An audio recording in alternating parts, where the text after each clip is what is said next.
Trump, my view is that Donald Trump is contributing in this debate which is going on.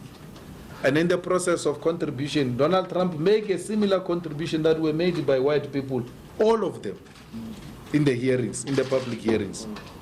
Donald Trump is not saying anything we have not heard from white people in all the hearings.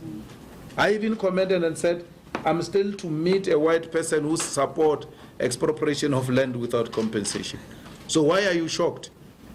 I see leaders of the EFF and everybody responding to Donald Trump. I don't have time for nonsense. I expected this. And more backlash is going to come. If South Africans are not ready to expropriate the land because they are scared of sanctions, they are scared of backlash, then don't vote for the EFF. Because you vote for us, we're going to expropriate land. And Donald Trump will come for us. And Britain will come for us. And the EU will come for us. I said, and I said this throughout my life in the movement, that for everything good comes the pain before. If you're not prepared, South Africa, to take the pain, then forget about the land. Donald Trump has not said anything extreme. Things are still going to come. I hope the Zuma group in the ANC, which is supporting this thing, they know the consequences. We know the consequences. We know that the first response will be killing. They will kill us for that. There's a group of white right-wingers who are being trained by Jews in Pretoria to be snipers. Snipers. They are not training guns. In the EFF, we are training toy guns. They're dealing with real stuff. They are training in a farm in Pretoria. We know it.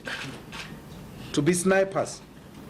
So we know that death is the first price we are prepared to pay. The second price we are prepared to pay for this land is poverty. They will close taps. But if there is a conviction,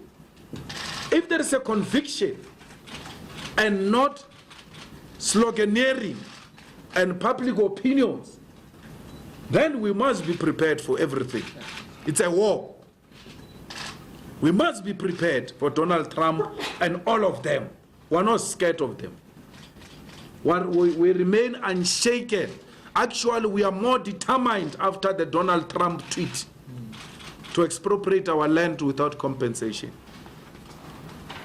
There is no white genocide here. It's an absolute rubbish to say there is white genocide. There is black genocide in the USA. They are killing black people in the USA. There is black genocide here in South Africa. Black people are being killed all the time. A farmer has been sentenced to life now recently for having killed a farm worker. Imagine if it was a black person sent life for having killed a white person. It will be news all over. But this black person was killed and a white farmer sent to prison for long time in jail. It's once off reporting and it's done. There is no scientific evidence that points to any white genocide in South Africa. It's not true.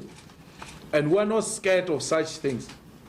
We're not going to be distracted by anyone. Only death will stop us. Not Trump, not poverty, not sanctions. We have all of them in our mind. We know the consequences of what we're asking for. We know it. And it's not like we're going into this thing without knowing the consequences. So AfriForum is the embassy of the USA. If you want issues to reach USA, go to AfriForum. Then you shall get a proper response. But otherwise, AfriForum is nothing to us. We're not scared of AfriForum. We're continuing business as usual. No, that we're not these Twitter revolutionaries. who say all sorts of things about Donald Trump. If you were to say to them, all of them, let's go to the US embassy, none of them will come. They tweet from their comfort beds with bed heaters. So we are on the streets. We're fighting this thing on the streets. We are on the picket lines. That's why we're not shaken. We know this is what people want.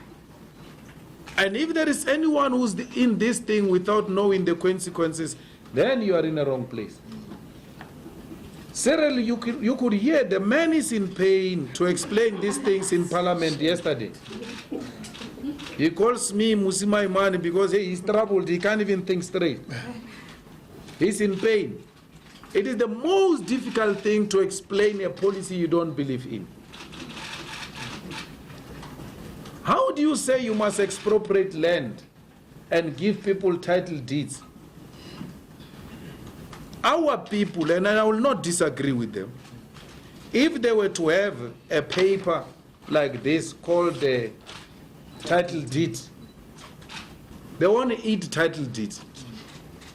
Here is a paper called title deed, yet you remain poverty-stricken. And here is a man with money who says to me, give me that paper, I give you the money to eat now. They will take the money. You are setting our people up for failure when you talk title deeds.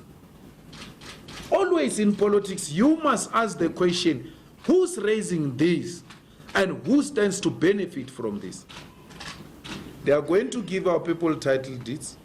Our people are going to use those title deeds as surety, and they will not be in a position to pay the debt, and the white people will come and take those things.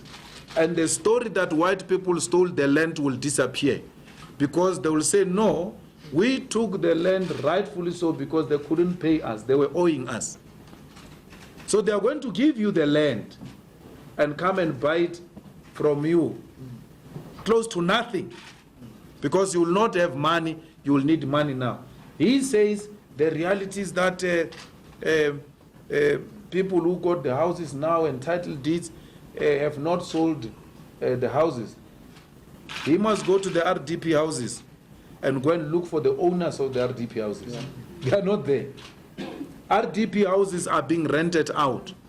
The owners of the RDP houses went to squat somewhere. Why? They want to make money.